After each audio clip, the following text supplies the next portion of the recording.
E agora, você acompanha pela Rádio Rio de Janeiro o programa Estudo das Obras de André Luiz. Vamos refletir sobre o livro Nosso Lar. Produção e apresentação, Tereza Cristina e Marco Antônio. Olá, amigos da Rádio Rio de Janeiro. Estamos aqui para estudar o livro Nosso Lar, dando continuidade ao parágrafo 9, que Deus nos abençoe. Que Jesus nos abençoe. Continuando o 9º parágrafo do capítulo 1, nas zonas inferiores, André Luiz continua. Em verdade, não for um criminoso no meu próprio conceito. A filosofia do imediatismo, porém, absorvera-me. A existência terrestre que a morte transformara não fora assinalada de lances diferentes da craveira comum. Então, André Luiz está contando para a gente que ele era um homem comum. Ele tinha a sua profissão, ele tinha a sua família e ele não cometeu crime algum aos olhos da sociedade terrena. E aí a gente fica a imaginar se na década, de 30 do século passado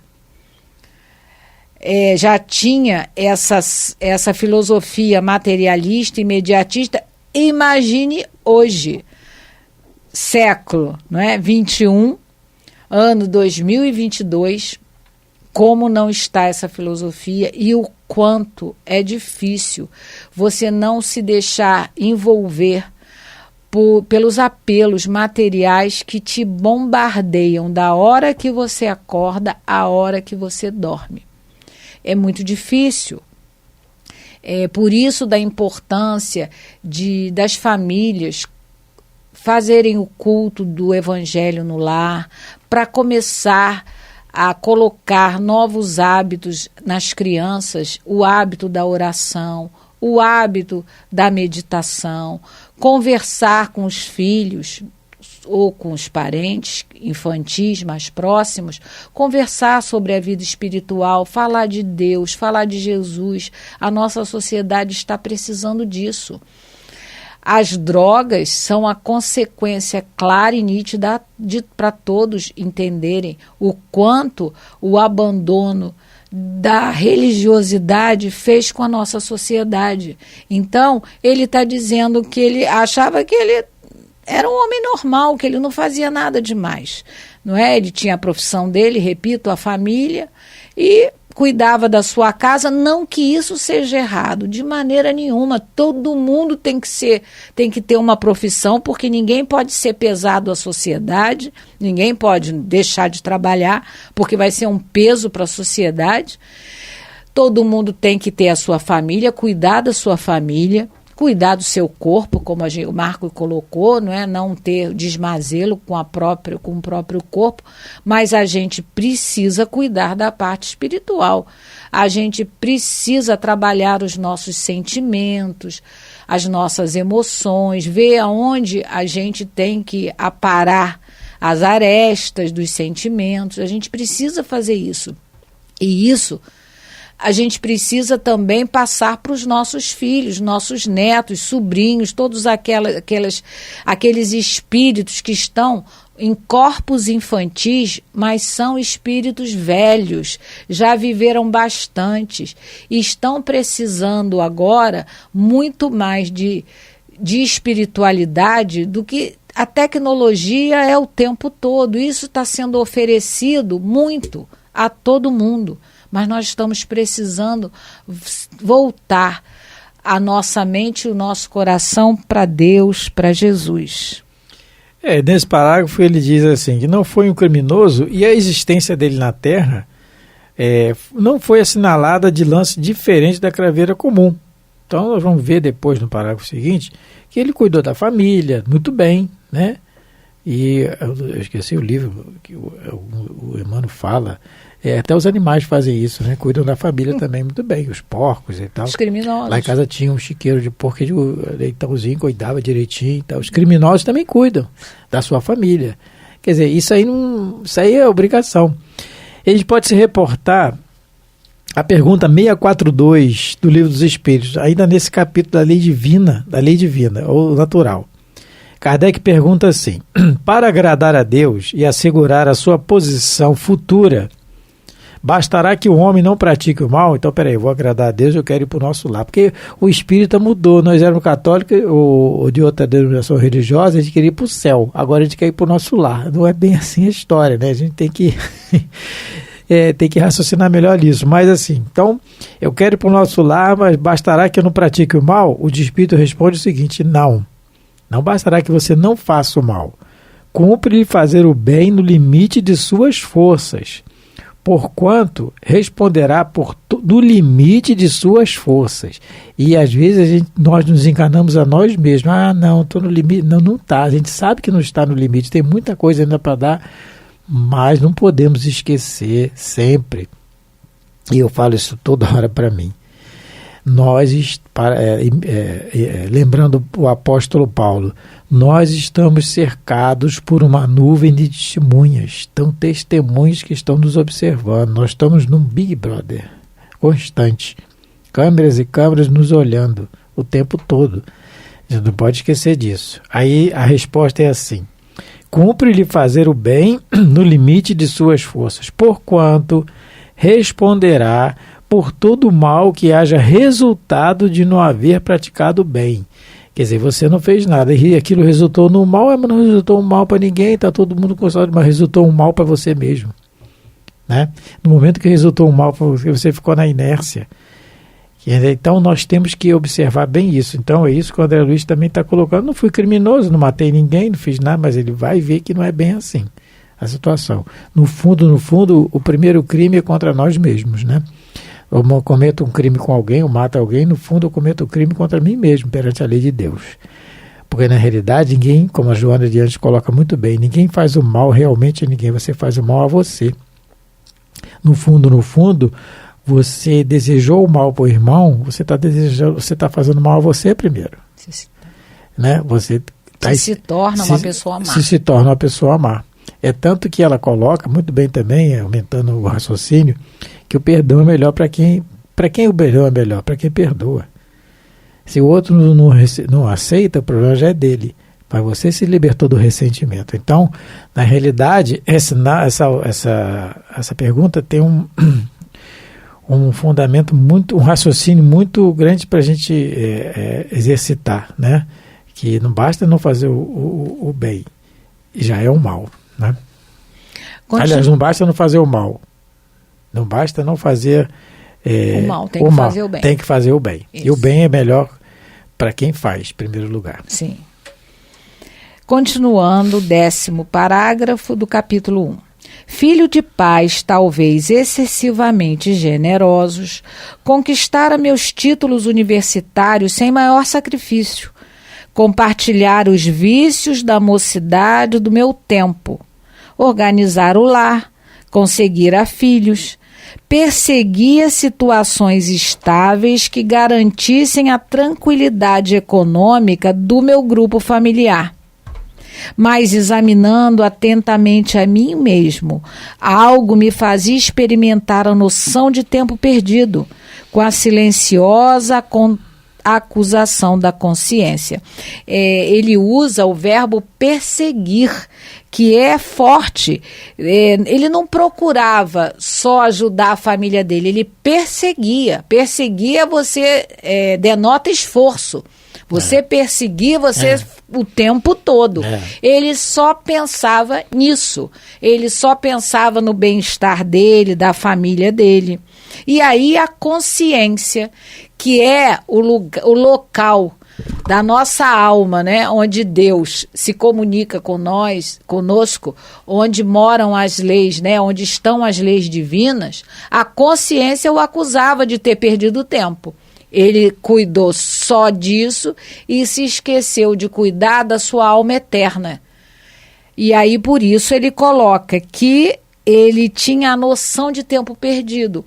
E muitos espíritos, até no livro Céu e Inferno, tem alguns relatos de alguns espíritos sofredores que falam do tempo que perderam enquanto encarnados, nas aquisições da virtude, na evolução moral. Perderam muito tempo com coisas, com nada.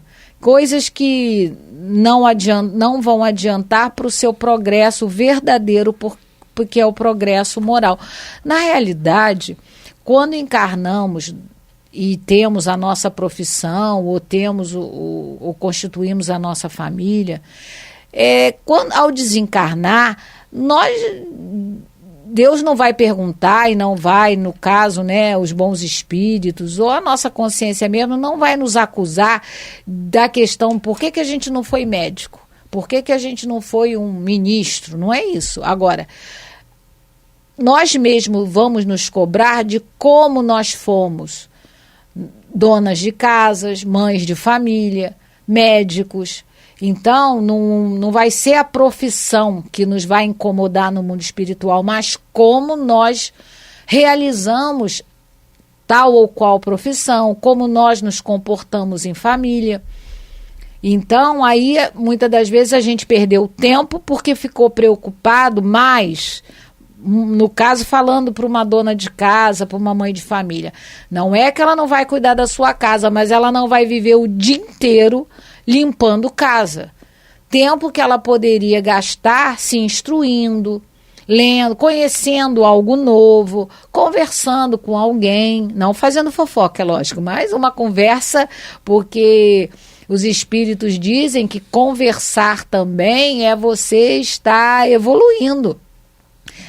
É um trabalho útil a conversação. Eu acho que é no... A conversação útil é trabalho. É isso, a conversação útil, né? Então, aí útil. A pessoa só está preocupada em varrer a casa, lavar a roupa, não faz isso da hora, porque vira uma paranoia, uma perseguição aqui, como ele está falando. E isso é que é o errado.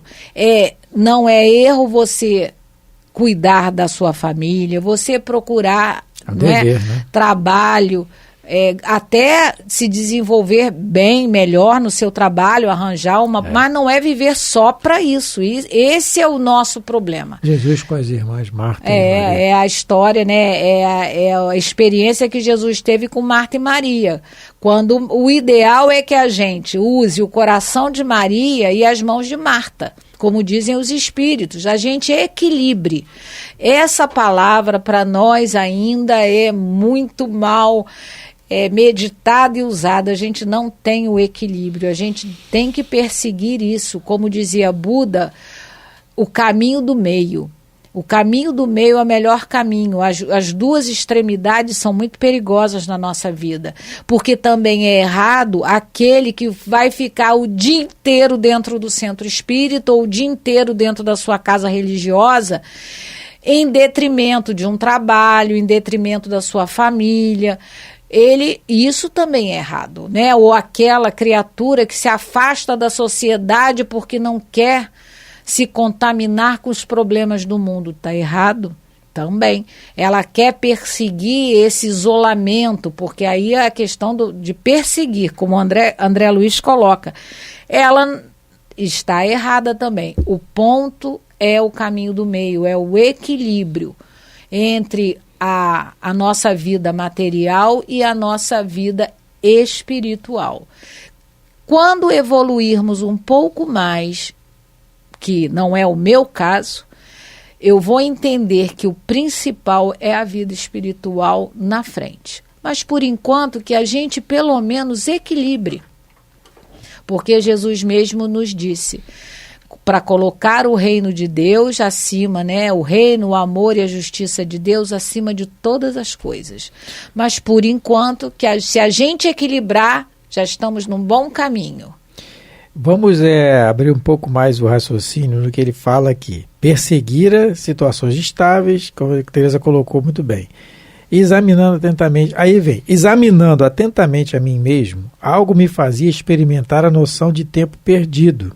Então ele já está dizendo que ele, vez por outra, fazia um autoexame e identificava nisso uma questão de tempo perdido, né?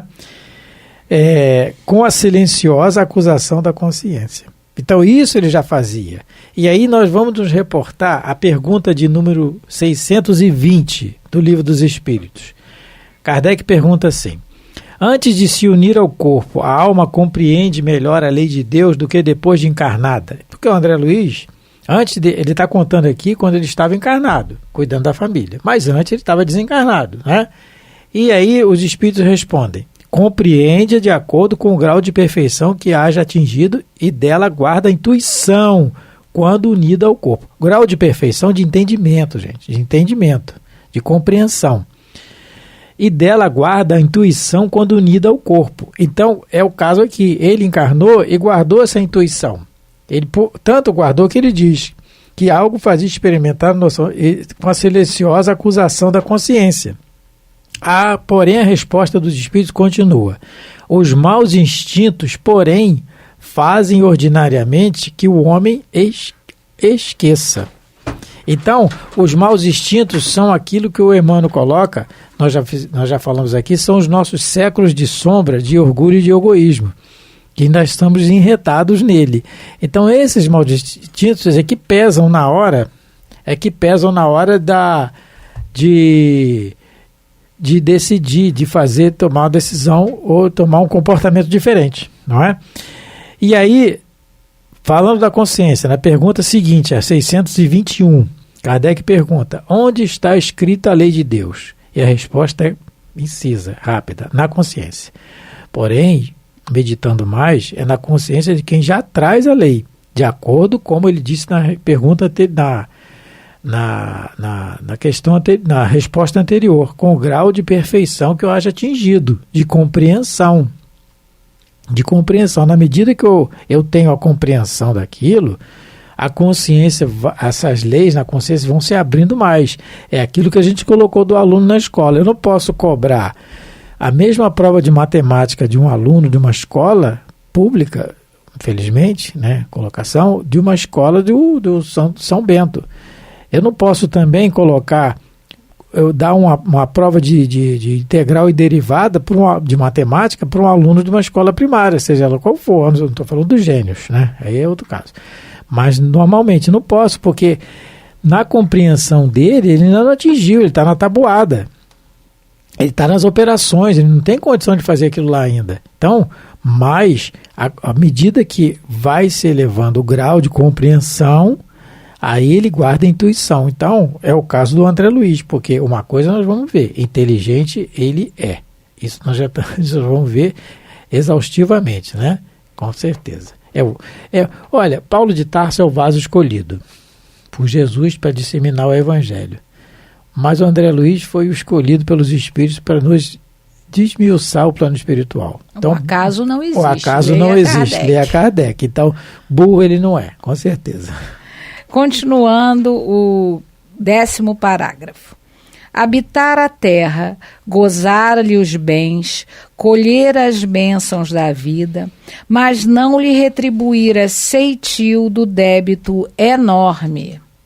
Tiver a paz, cuja generosidade e sacrifícios por mim nunca avaliei. Esposa e filhos que prendera ferozmente nas teias rijas do egoísmo destruidor. Então, André Luiz aqui colocando o quanto ele foi egoísta enquanto encarnado. E somos nós muitas das vezes. A gente recebe o ar de Deus, o sol, a água, e muitas das vezes a gente não para um instante, nem na oração, para agradecer quando a gente toma um banho. Obrigada, Senhor, por essa água. Quando a gente, ao amanhecer, pode olhar o céu e ver as nuvens.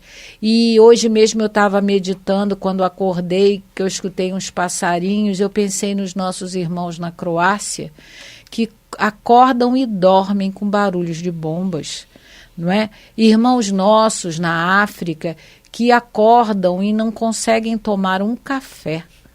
Então, a gente precisa ser agradecido a Deus por todas as bênçãos que a gente recebe.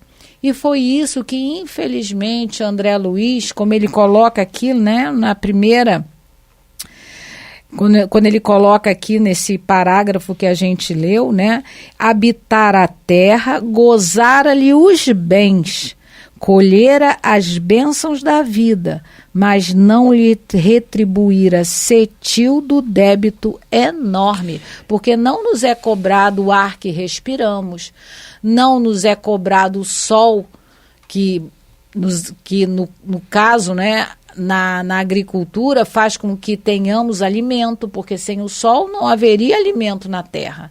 Não agradecemos nem pelas abelhas. Tem campanhas agora para as abelhas, mas é um assunto muito sério. A gente sabe que lá no centro teve abelha. Lá no nosso centro teve um enxame que resolveu, né, se instalar lá. Eu tentei conversar com ela, mas não deu certo. Não deu certo. Falaram assim, Jesus eu conheço, Paulo também, mas você quem é? Você correndo. É Marco Antônio e aí correndo. Elas não foram embora. Né? O quanto a gente tem que ser grato e proteger a vida das abelhas. Meu Deus, eu fico com medo, mas a gente tem que proteger entendendo que elas são fundamental para a nossa agricultura.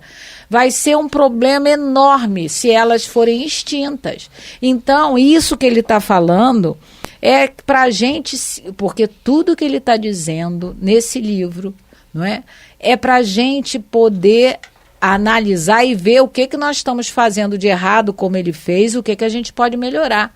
Ele nunca parou para agradecer, pelo menos agradecer a Deus. Eu já não digo nem plantar uma árvore como deveriam, né, cuidar de alguns animais, porque é a nossa obrigação, cuidar da natureza, porque é ela que nos sustenta. E a natureza é Deus. Olha, eu tinha uma conhecida, né, que ela de outra denominação religiosa, né? Mas vamos fazer... E ela dizia assim, já tem tempo, para que eu vou ajudar as pessoas, que a Teresa colocou aqui muito bem, né, nessa questão de agradecer a Deus, os nossos irmãos na Croácia, e o mundo sempre teve em guerra, né, e as situações de guerra são muito, né, muito ruins mesmo.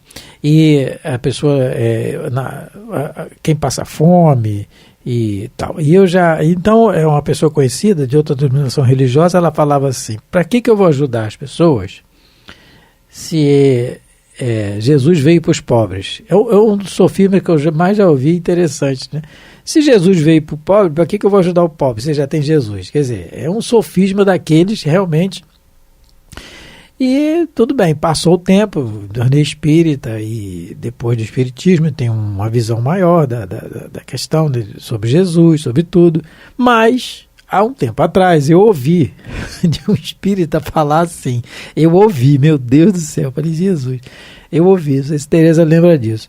A pessoa falou assim, o irmão falou assim, mas para que eu tenho que me preocupar de ajudar tanto se ele está no karma dele? Se ele está no karma, olha, o indiano pensa assim, eu acho, né, pelo que a gente sabe, na cultura, alguns, né, a cultura indiana. Então, para que eu vou ajudar? Ele está na aprovação e na expiação dele. Se ele está na aprovação e na expiação dele, deixa ele passar a prova que ele vai se libertar depois. Pelo amor de Deus, né? Sem comentários. Então, por que a gente deve... Não, sem comentário não. Modo de falar, mas comentando. Temos a obrigação, não devemos não ter obrigação, porque se fôssemos nós no lugar dele, outra coisa, nós não sabemos que nos está esperando também, né? Daqui a pouco. Com certeza. Marco lembrou bem que muitas das vezes, para não ajudar, a gente cria sofismas, a gente pinça algum dizer, até mesmo do Evangelho, para justificar a nossa falta de fraternidade. Ficamos por aqui, um grande abraço, Deus abençoe a todos. Jesus nos abençoe sempre. A Rádio Rio de Janeiro apresentou o programa Estudo das Obras de André Luiz. Produção e apresentação, Tereza Cristina e Marco Antônio.